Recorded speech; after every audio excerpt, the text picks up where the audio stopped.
সকলকে নমস্কাৰ আৰু মই আছোঁ এতিয়া মোৰ জোনালী সেন্দুৰীয়ালিৰ নতুন ষ্টুডিঅ' ZG মিউজিক ষ্টুডিঅ' আৰু আপোনালোকে দেখিছে চাৰিওফালে অকল গছ, ইয়াত বিভিন্ন ধৰণৰ গছ।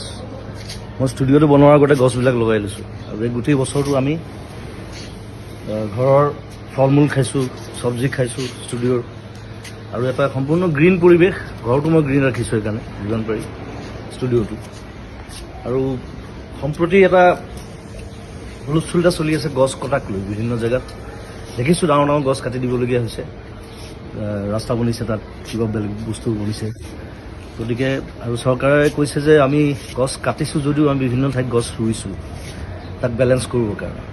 কিন্তু এতিয়া কিছুমান জেগা আছে, যেনে ৰিচেণ্টলি যিটো হুলস্থুল চলি আছে দীঘলী পুখুৰীৰ সেই পুৰণা গছখিনিক লৈ পেলাই।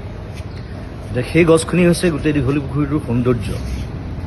এতিয়া সেইখিনি গছ কাটি যদি বেলেগ জেগাত গছ ৰুৱেও সেই দীঘলী পুখুৰীৰ সৌন্দৰ্যটো ঘূৰি আহিবনে, সেইটো এটা ডাঙৰ প্ৰশ্ন।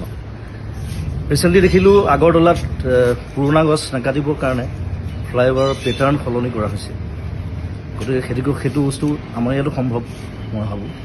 গতিকে মই চৰকাৰক আবেদন জনাইছোঁ যে যদি কিবা অপশ্যন আছে তেওঁলোকে সেই অপশ্যন গ্ৰহণ কৰক, যাতে সেই গছকেইজোপা দীঘলী পুখুৰী আমি বচাব পাৰোঁ।